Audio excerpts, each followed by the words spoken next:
স্বামী বাড়িতে না থাকায় শ্বশুর আমাকে একা পেয়ে যেভাবে আমার সাথে কাজ করল। বন্ধুরা, গল্পটি আপনারা সম্পূর্ণ শুনলে আপনাদের মেশিন দিয়ে পানি চলে আসবে। আপনারা হাতের কাজ করতে বাধ্য হবেন। হাতের কাজ করার আগে অবশ্যই হাতের কাছে টিস্যু রাখবেন এবং কানে হেডফোন লাগিয়ে গল্পটি শুনবেন। হ্যালো বন্ধুরা, তোমরা সবাই কেমন আছো?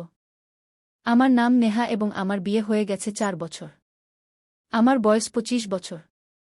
স্বামী সরকারি চাকরিতে এবং প্রায় বাড়ির বাইরেই থাকেন। আমাদের বিয়ের 4 বছর পেরিয়ে গেছে, কিন্তু এখনও আমাদের কোনো সন্তান হয়নি। সম্ভবত কারণ তিনি আমাকে সময় দেন না। বিয়ের প্রথম দিনগুলোতে সব ঠিক ছিল, কিন্তু ধীরে ধীরে দূরত্ব বাড়তে লাগল। এখন তো সপ্তাহ কেটে যায় এবং আমি তার কাছ থেকে কোনো আপনত্বই অনুভব করি না। শুরুতে আমি এই পরিবর্তন বুঝতে পারিনি, কিন্তু এখন এটা একটা অভ্যাস হয়ে গেছে। সারাদিন বাড়ির কাজে ব্যস্ত থাকি এবং রাতে একাই পাশ ফিরে ফিরে ঘুমিয়ে পড়ি। কোনো আকাঙ্ক্ষা নেই, কোনো ইচ্ছা নেই, কেউ সঙ্গ দেবারও নেই। কিন্তু এখন এই শূন্যতা আমার ভেতর পর্যন্ত ছড়িয়ে পড়েছে। শ্বশুরজি সবসময় শান্ত স্বভাবের ছিলেন। স্বামী না থাকলেও তিনি আমার সব কাজ করে দিতেন। কখনো কখনো আমি নিজেই লজ্জা পেয়ে যেতাম। আমার জন্য প্রতিদিন চা বানানো, হালকা কাশি দিয়ে জল চাওয়া বা রাতে আঙিনায় বসে গল্প করা, এসব এখন নিত্যদিনের রুটিন হয়ে গেছে। সেই দিন সকালের হালকা ঠান্ডা হাওয়া শরীরে লেগেছিল। আমি আঙিনায় চারপাই পেতে রেখেছিলাম। হাওয়ার ঝাপটায় আমার দোপাটা সরে গিয়েছিল এবং ঠিক তখনই আমি শ্বশুরজিকে দরজায় দাঁড়িয়ে থাকতে দেখলাম। তিনি নিঃশব্দে আমাকে দেখছিলেন, তারপর বললেন, বউ, এখানে ঘুমিয়েছ নাকি? তার কণ্ঠে একটু কম্পন ছিল, কিন্তু আমার গায়ে কাঁটা দিয়ে উঠেছিল। আমি নিজেকে সামলে বললাম, বাবুজি, ভেতরে খুব গরম লাগছিল, তাই এখানে চলে এসেছি। তিনি হেসে বললেন, হাওয়া তো সত্যিই ভালো বয়। আমিও এখানেই বসে যাই। তিনি আমার পাশেই চারপাই টেনে বসলেন। তার বসার পর আমি আরও অস্বস্তি বোধ করলাম। এই অদ্ভুত অস্থিরতা কি ছিল? কেন তার উপস্থিতিতে আমার ভেতর এক অদ্ভুত গরম ছড়িয়ে পড়ছিল? তার দৃষ্টি অনুভব করতে থাকলাম। আমি চোখ নিচু করলাম, কিন্তু এবার ইচ্ছা করেও উঠতে পারলাম না।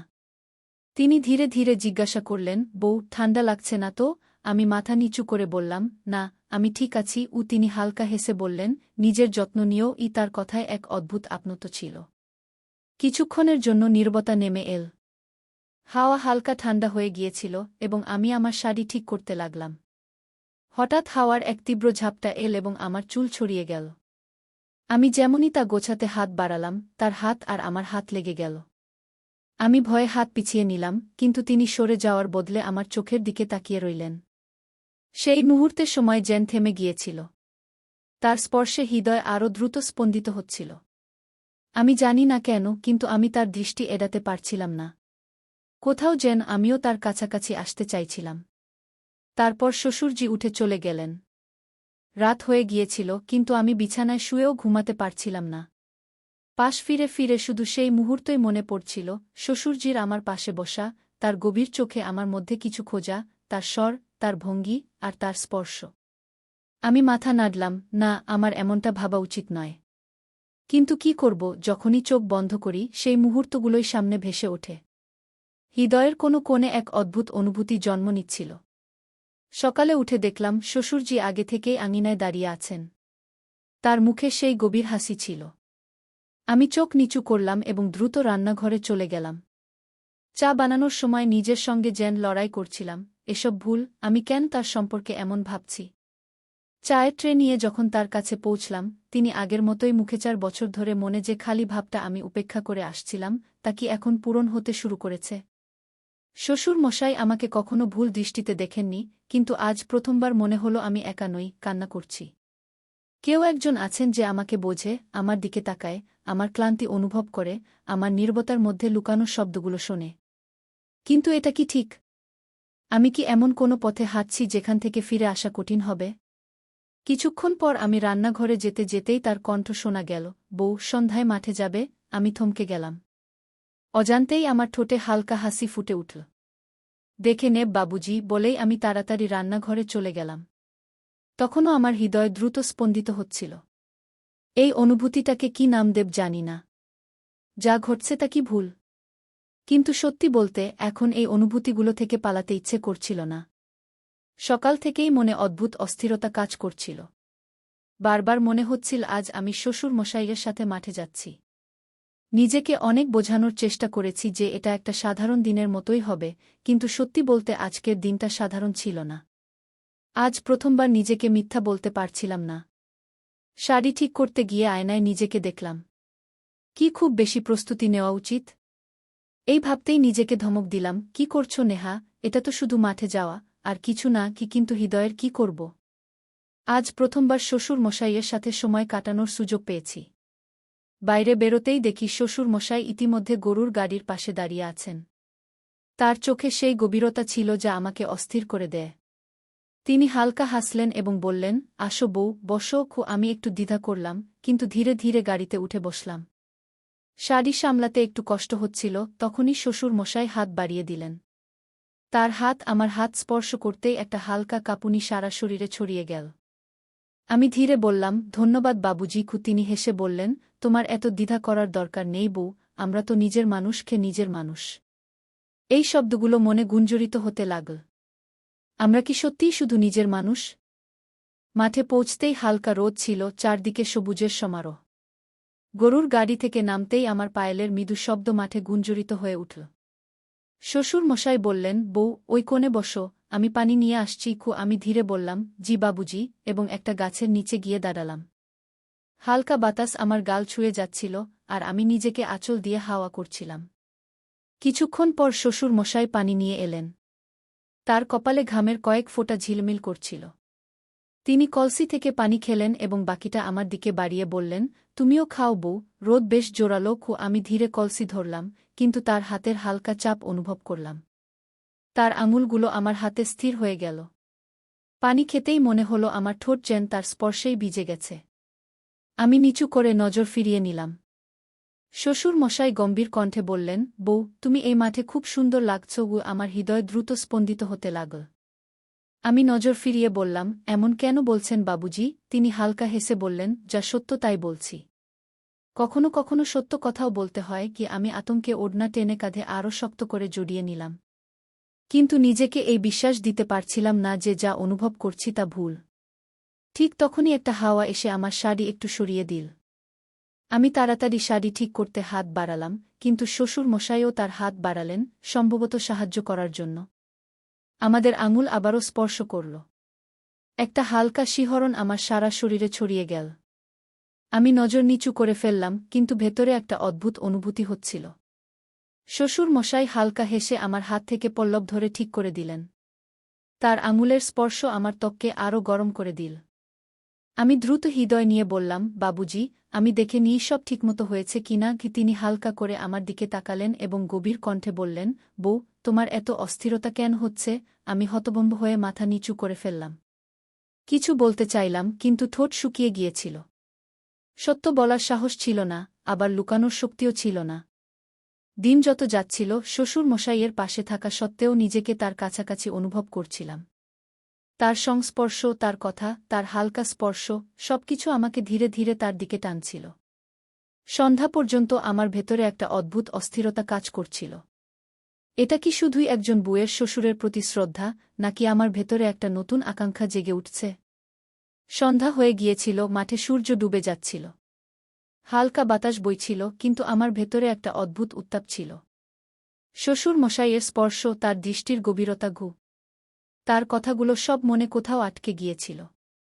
বলগাড়ি তৈরি ছিল এবং আমি শাড়ি ঠিক করতে করতে তার কাছে পৌঁছলাম। উঠতে কষ্ট হচ্ছিল, তখনই শ্বশুরজি হাত বাড়িয়ে দিলেন, আয় বউ, আমি সাহায্য করে দিই। তার আওয়াজ ধীর ছিল, কিন্তু তাতে এমন কিছু ছিল যা হৃদয়ের ধড়ফড়ানি বাড়িয়ে দিল। আমি একটু দ্বিধা করে আমার হাত এগিয়ে দিলাম। তার শক্ত আঙুলগুলো যখন আমার নাজুক হাতটা ধরে ফেল, এক অদ্ভুত গরম অনুভূতি আমার শিরায় ছুটে গেল।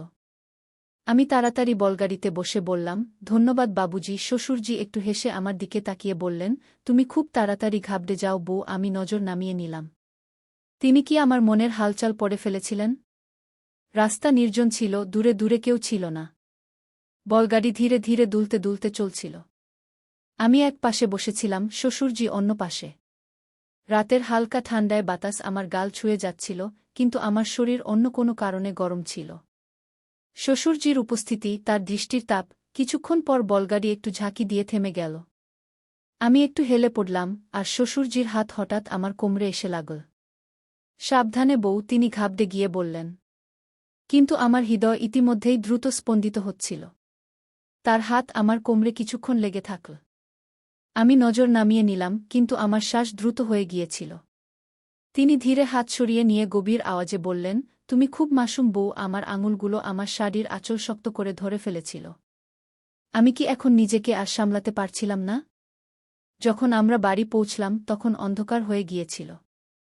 শ্বশুরজি বলগাড়ি থেকে নেমে আমার দিকে এগিয়ে এলেন। আয় বউ, বিশ্রাম নে, খুব ক্লান্ত হয়ে গেছিস। আমি মাথা নিচু করে ধীরে বললাম, জি বাবুজি। কিন্তু যখন আমি ভিতরে যেতে লাগলাম, আবার একবার তার হাত আমার আঁচলটা হালকা করে ধরে ফেল। আমার পা সেখানেই থেমে গেল, হৃদয় জোরে ধড়ফড় করতে লাগল। বউ, তার আওয়াজ ধীর ছিল, কিন্তু তাতে এমন কিছু ছিল যা ভিতর পর্যন্ত অনুভূত হচ্ছিল। আমি ধীরে মাথা ঘুরালাম, আমাদের চোখে চোখ পড়ল, আর এবার আমি নজর নামালাম না। কিছু ছিল যা অসম্পূর্ণ থেকে গিয়েছিল, কিছু ছিল যা এখন খুলে বলার অপেক্ষায় ছিল। ঘরে এসে আমি বিছানায় বসলাম, কিন্তু হৃদয় এখনও বলগাড়ির সেই মুহূর্তে আটকে ছিল। শ্বশুরজির আমার আঁচল ধরা, তার গভীর দৃষ্টি আমার চোখে নামা, সব যেন থমকে গিয়েছিল। আমি ধীরে আমার কবজি ছুঁইলাম, যেখানে তিনি হালকা স্পর্শ করেছিলেন, সেই স্পর্শ এখনও অনুভূত হচ্ছিল। এটা কি হচ্ছে আমার? আমি নিজেকে বললাম।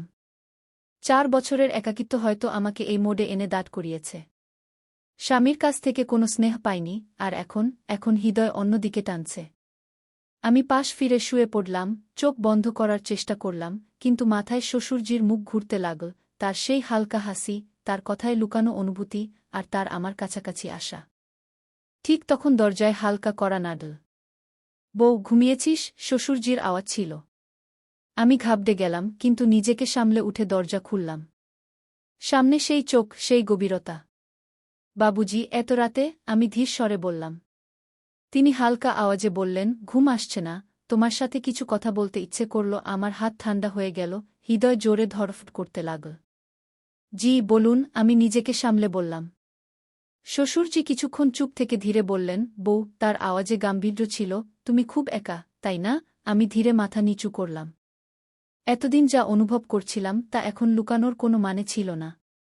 তিনি বললেন, আমি জানতাম, কিন্তু আমি দেখতে চেয়েছিলাম তুমি সত্যিই কতটা অসহায়। আমি চমকে তার দিকে তাকালাম। তাহলে এসব একটা পরীক্ষা ছিল?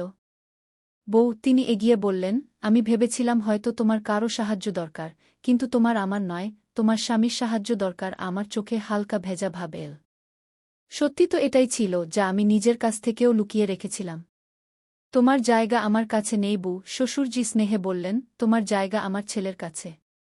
আর এখন আমি তাকে বলব সে কত বড় অন্যায় করেছে তোমার সাথে।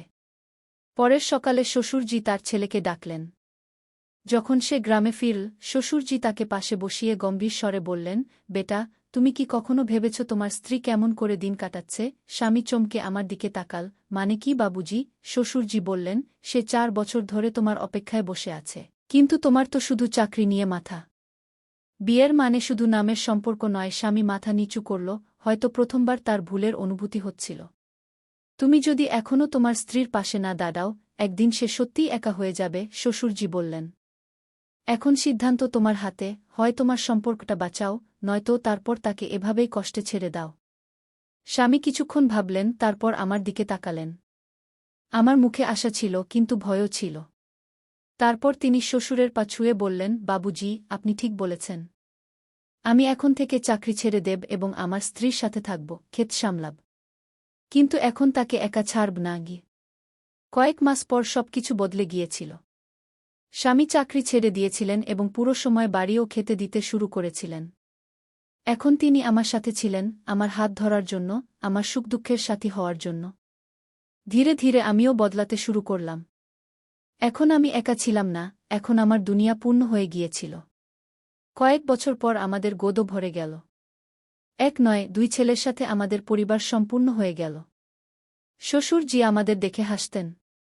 তিনি শুধু একজন শ্বশুরের নয়, একজন বাবারও দায়িত্ব পালন করেছিলেন। তিনি আমার একাকিত্বকে চিনতে পেরেছিলেন, কিন্তু আমাকে ভুল পথে যেতে থেকেও বাঁচিয়েছিলেন। আজ যখন আমি পিছনে ফিরে তাকাই, তখন অনুভব করি যে একজন শ্বশুর যদি চান, তাহলে তিনি তার বউয়ের জীবন সাজিয়ে দিতে পারেন। এই গল্পটি একজন ভালো শ্বশুরের উদাহরণ, যিনি তার বউয়ের অনুভূতিকে বুঝেছিলেন এবং তাকে সঠিক পথ দেখিয়েছিলেন। বন্ধুরা, এই গল্প থেকে আমরা একটি বড় শিক্ষা পাই। একজন স্ত্রীর শুধু স্বামীর নামের প্রয়োজন হয় না, বরং তার সাথে তার ভালোবাসা এবং সময়ের প্রয়োজন হয়। যখন একজন মহিলা বিয়ে করে, তখন সে এই আশা করে না যে তার স্বামী তাকে দামি উপহার দেবে বা উচ্চ মহলে রাখবে। সে শুধু চায় যে তার স্বামী তাকে বুঝবে, তাকে সময় দেবে এবং তাকে অনুভব করাবে যে সে একা নয়। কিন্তু যখন স্বামী তার স্ত্রীকে অবহেলা করতে শুরু করে, তাকে একা ছেড়ে দেয়, তখন সে ভালোবাসা এবং আপনাত্ব অন্য কোথাও খুঁজতে শুরু করে। অনেক সময় এমন হয় যে তাকে অন্য কেউ বুঝতে পারে, অন্য কেউ যে তার একাকিত্ব ভাগ করে নেয়। এবং এটাই সেই মুহূর্ত যখন সম্পর্ক ভেঙে পড়তে শুরু করে। তাই সব স্বামীদের কাছে আমার একটি অনুরোধ, আপনারা আপনার স্ত্রীকে শুধু স্ত্রী হিসেবে না ভেবে তাকে আপনার জীবনসাথী মনে করুন। তাকে সময় দিন, তার অনুভূতিকে বুঝুন এবং সবচেয়ে গুরুত্বপূর্ণ, তাকে সেই ভালোবাসা দিন যা তাকে শুধু আপনার কাছ থেকে পাওয়া উচিত। 2. আপনি যদি এই গল্পটি পছন্দ করেন, তবে লাইক, শেয়ার এবং কমেন্ট করতে ভুলবেন না। আপনি যদি এমন আরও গল্প পড়তে চান, তবে আমাদের পেজ সাবস্ক্রাইব করুন এবং নোটিফিকেশন অন করে রাখুন। মনে রাখবেন, সম্পর্ক ভালোবাসা দিয়েই চলে এবং যেখানে ভালোবাসা নেই সেখানে খালি থেকে যায়। ধন্যবাদ।